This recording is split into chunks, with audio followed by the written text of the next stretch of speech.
What's up, guys? This is my new sidearm.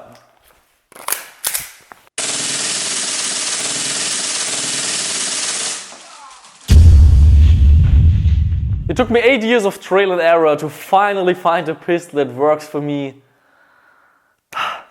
Took a long time. But before I'm gonna show you guys what I did externally and internally to the pistol you've seen in the intro, let me guide you through all those pistols. That's the pistols that I was using for the past 8 years that guided me through my airsoft career. So let's get started with the very first one. I'm sure some of you guys are familiar with it, especially the ones that have been following me, since the very first video. It's this pistol right here. The Marui Glock 18C electric pistol. Really liked it, very reliable, works in all kinds of weather conditions, winter, summer, doesn't matter. I did some modifications to the gun, but I do have to say, if you want to have a reliable sidearm, just go with the stock version of it, don't modify it whatsoever, because the more you work on it, the less reliable they usually get. But I still did modifications. I have a PDI 601 barrel inside here, I have a Eagle 6 spring, full cylinder, new piston. I also put an RC motor inside here, a tuning motor to make it shoot faster. And probably the most important modification I did is this lanyard right here, which works as cable more or less. It's the power supply. Here I have a 7.4 volt LiPo, and therefore I'm getting this rate of fire. So basically, most effective sidearm, especially because I can switch between semi and full auto, and I also have a 30 round magazine, which is tiny. I can fit 5 of those into a usual mag pouch for a normal pistol magazine. I was using this pistol for around 2 to 3 years, but once I started making videos, I figured that, it doesn't look dramatic. There's no kicking, there's no gas expanding. It's just doesn't look cool. It's just this.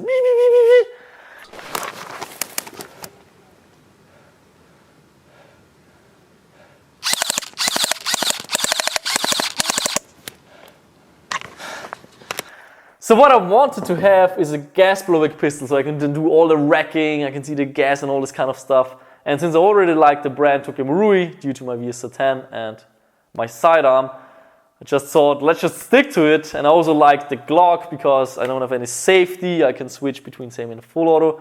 So I bought this pistol right here. It's Marui gas blowback. It's the stock version. I didn't do any upgrades to it. And I really started loving this system. I mean, the rate of fire of these things is just insane.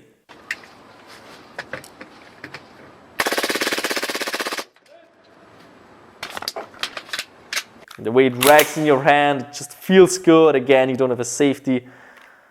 Very well balanced, great sidearm. Now the problem with those is, due to the full auto and using green gas, those tend to break very, very fast. I was exchanging those in a frequency of around 6 months, so every 6 months something cracked. It was either the slide or the hammer or the barrel. All of this stuff just kept breaking. And what I figured is, the best way is to just, don't replace those parts, just throw it away, buy a new one. Because even though if you exchange those parts, all the other parts are already worn out. So if I exchange the slide, then the hammer will break. Then I exchange the hammer, then the nozzle is going to break. So I just threw it away and I bought new ones. Now, to show you guys why those pistols break so fast, let me show you the rate of fire. As you can see, pretty crazy, and it is very understandable that those break quite fast, especially because as a sniper, I use my sidearm quite a lot. I know a lot of people out there will say, I have my WE Glock since 6 years and it never broke. But you have to keep in mind, you never use your sidearm. You use it once in a while in CQB or something like this. I use my pistol for every single game. I empty at least 30 magazines on every game. But as you can see, I didn't stick to this platform forever. I changed to the P9 right here. The reason why I changed was a game in Nevada. I had this situation where I jumped over a fence, there were 2 guys, I pulled out my pistol, aimed at them, I tried to pull the trigger, I pulled the trigger, and it didn't shoot.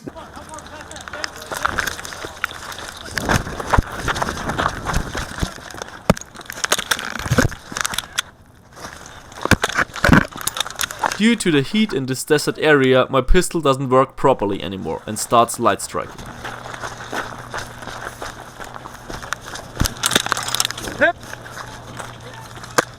What's that light striking mean?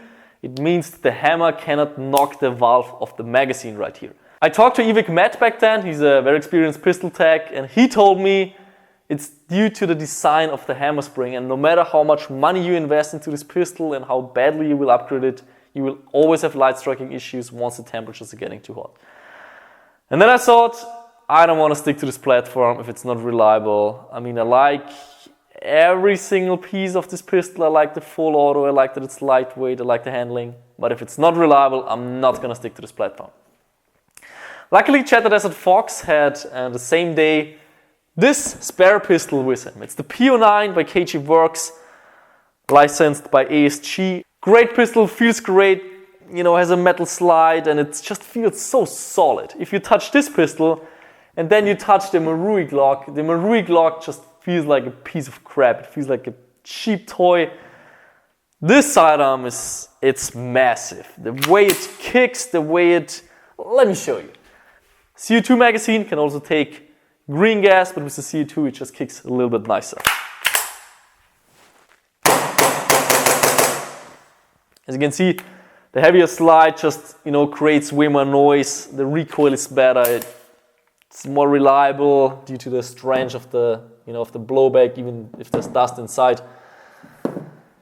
Great pistol. I used it for 1 year. I traveled with it to Sweden for Burget. I played on all kinds of different places. It also works at cold temperatures and also hot temperatures. You know, not like the Glock.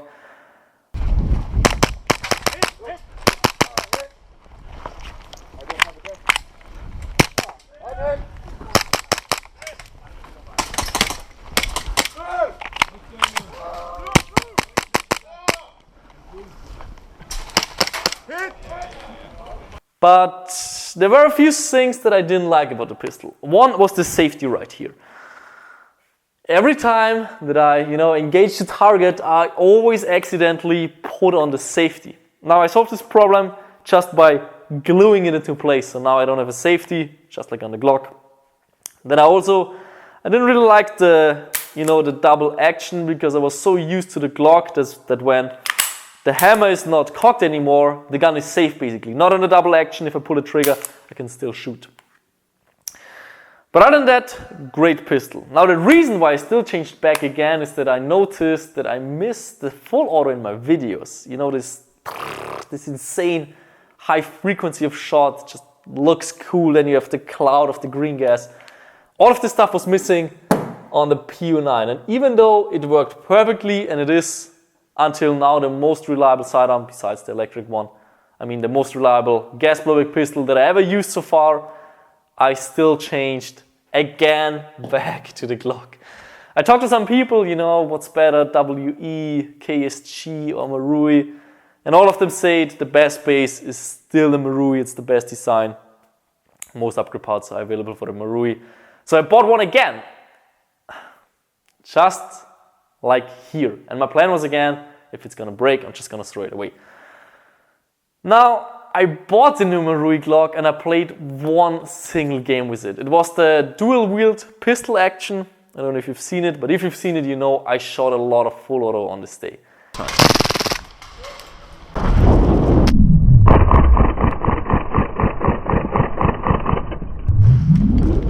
As I said, this pistol broke after one single game. And I was like, dang, that was $170. I can just throw it away again. So what I then thought is, what if I try something new? What if I just upgrade it? Even though, you know, my beliefs were the more you upgrade, the less reliable you get. I tried it anyways. That's the result here.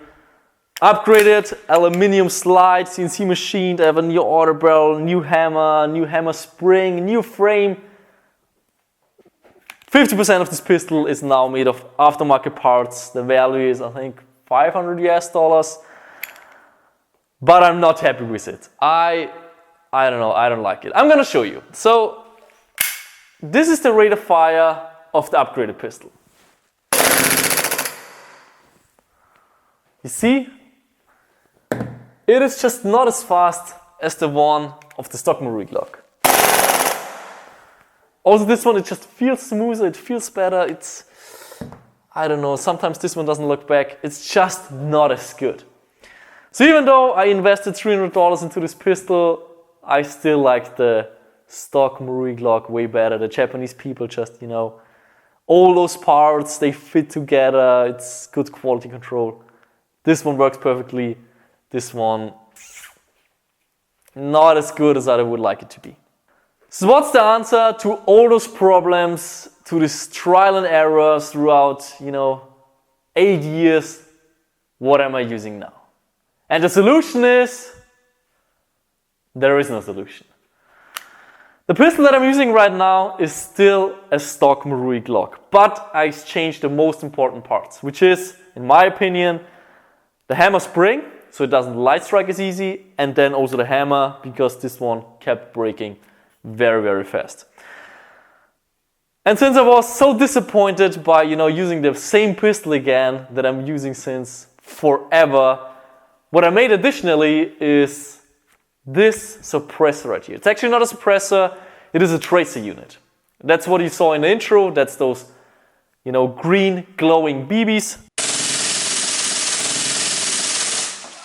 The reason why I'm using this setup is that when I'm going to the tunnel system of the urban area and I'm shooting somebody, it's gonna look super cool, you know, it's gonna be those sick green laser beams, also in the CQB holes where it's a little bit darker, you will be able to see those BBs. Now the setup here, quite easy. It's just this, you know, front block which attaches to the lower rail of the Glock. Then the suppressor, you know, the tracer unit from Marui, just screwed onto it. The slide racks without the tracer unit. Looks like this.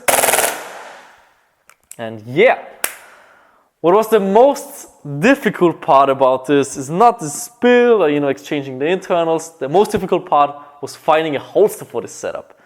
Obviously, because I'm a sniper, I need to do the transitions from my pistol to my sniper all the time. You know, it has to happen so frequently that it has to be a good solution. I can't, you know, use some universal pocket which I open with a zipper. I need something that goes fast and quick.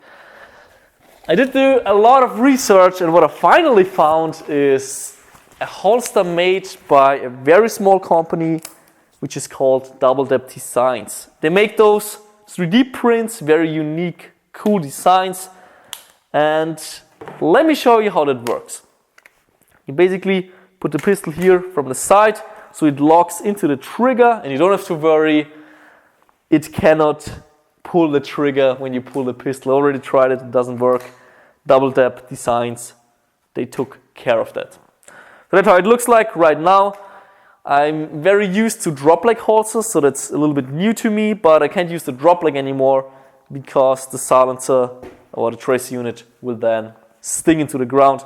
So I have it up a little bit higher, so I basically press the button, pull it to the side, ready to go, then I just put it back on. I did test this holster already on the field, and it's a nice design, but I do have to say it's really not military spec. The holster I was using before is the Safariland 6004, great holster. I've been using it for 6 years. I never had a single issue with this holster. You know, even if you bump it into something, it doesn't open by itself. And that's really not the case with Double Depth Designs. It is just a 3D print, and if I, you know, run into something, into a tree or whatever, sometimes the pistol just, you know, rips out of the holster. And also, when you're in a stress situation, you don't always find this spot on the trigger. So what I'm going to do is, if I play in a forest environment where I'm not going to use the tracer unit anyways, because you will not be able to see the tracer BBs, I'm going to run this holster. But for game areas where there's darkish areas where the tracer makes sense for the video, then I'm going to run a Double Depth Designs, even if it's not the perfect holster. Alright, before I finish this video, let me show you guys some very cool tracer action.